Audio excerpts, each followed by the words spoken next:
Thank you very much, all.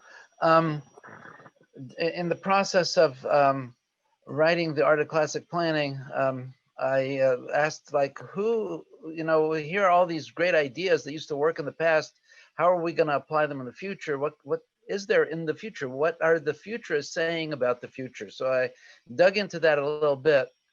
And after having read everything and absorbed everything, I realized that those who do not know their future, their past, have no future. And this is my fundamental statement to those who are really happy with technology and smart and everything else. I doubt that it's going to work. And the interesting thing is that history teaches us that we've been here before.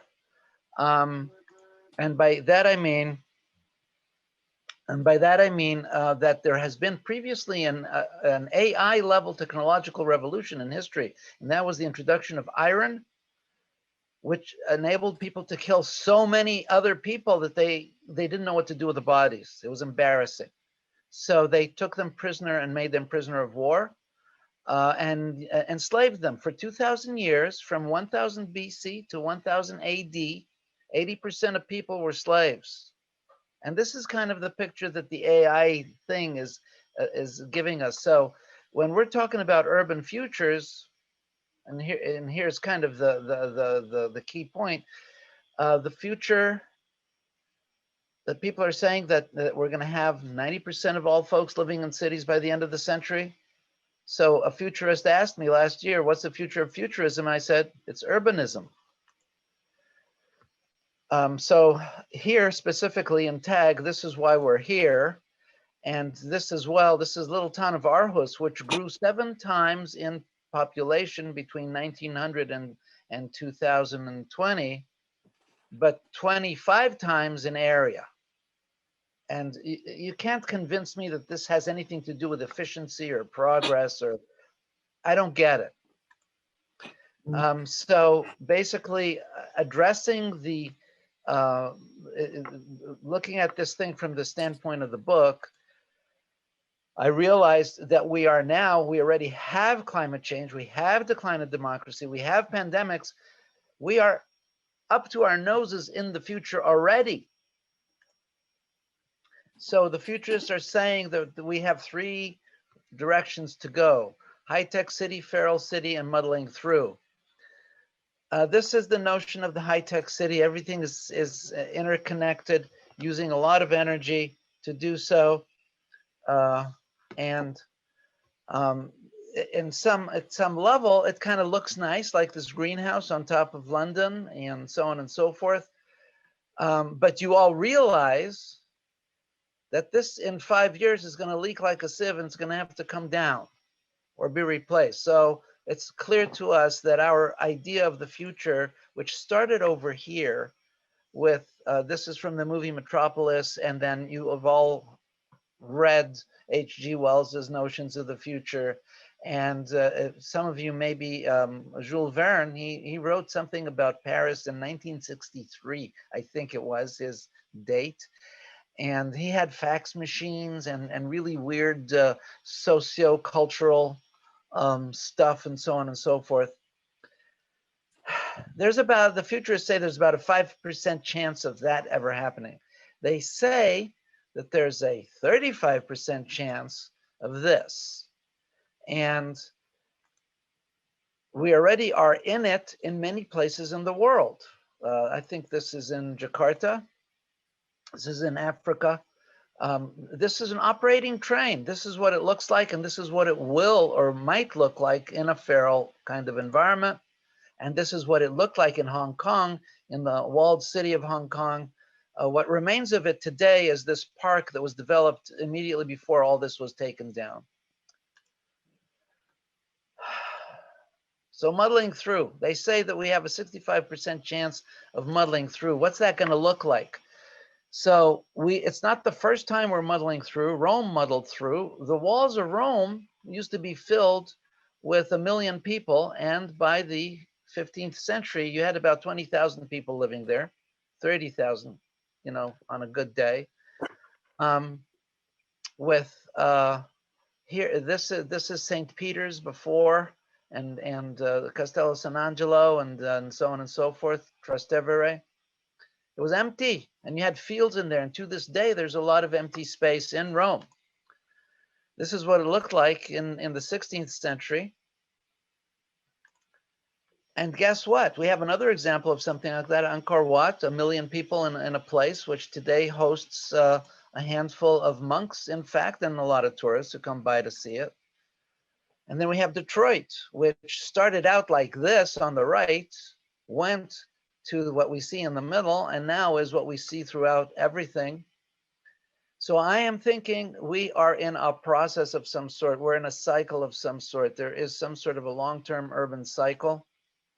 And just to give you a sample of a place that is living it, in Havana, you have these really beautiful areas that are maintained by their fingernails. People are holding on to them, while other places are already collapsed into whatever they are. But we know that the culture there is fundamentally urban. It's urbane, and the city will come back in the most beautiful way. So one of the things that we learned in and courtesy of the modernist movement is that problem solving is like walking into the future backwards. You know, when you're problem solving, you're facing a problem that is in the past. You defined it in the past, and you all the time have it in the back of your head as you move forward. So it's like moving into the future with your back to it. The gift of our time is that we can actually talk about all these things in a forum like this. It could not have happened 20 years ago, 30 years ago. It simply didn't exist in this kind of a fashion, and not 100 years ago either. The point is that we have been building cities for over 5,000 years, but we've been living intensively with technology for only 200. And I want to propose that we simply have no idea what to do with it. It's as simple as that. And the problems are many, because running after the adolescent hackers who run the world today, like Mr. Gates and Mr. Bezos and so on and so forth, you know, that's not the future. And you see Mr. Gates trying to wrap his mind around life, and he still is a linear thinker because he's a programmer. So we can't let the programmers lead us in any way. On the contrary, we actually need to aspirationally create human-machine rules. And you'll see that rule number 1 is all human transformations, material transformations must be done by humans. So no more of this, what we're using here, for example, and I apologize for doing so, like the survey is not done by a human being asking you what it is. We are using the technology. And in this case, it's sort of a low grade level of it.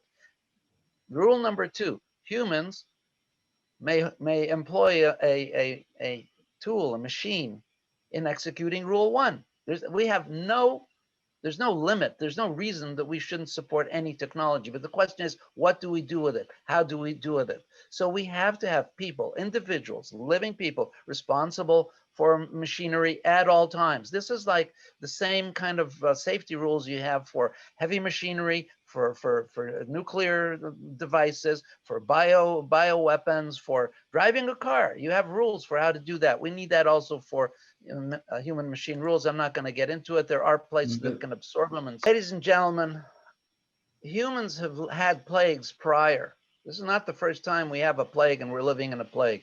Fortunately, we can talk about the other plagues. This is in Tours in France. A friend of mine, an archaeologist, dug this up and sent me a picture.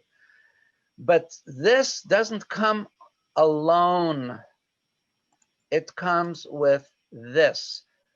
Ladies and gentlemen, this is a plague redemption church in Venice.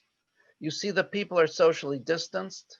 You see that on the street side, the rhythms of the buildings provide the architectural rhythm necessary to inform, to give people cues in the street for social distancing. You see that for the most part, the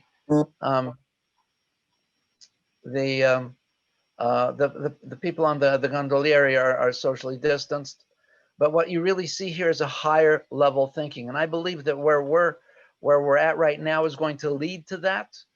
I believe that one of the results of TAG is going to be that we're going to recognize that the purpose of urbanism is to create a legacy of beautiful places.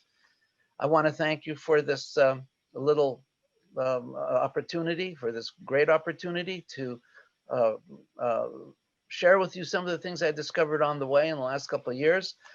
And anybody who's got a copy of my book, text me or preferably email me with your address, and I'll send you a signed book plate so you can have a signed copy. With questions or anything else, just contact us at cgiclassicplanning.com. Thank you very, very much.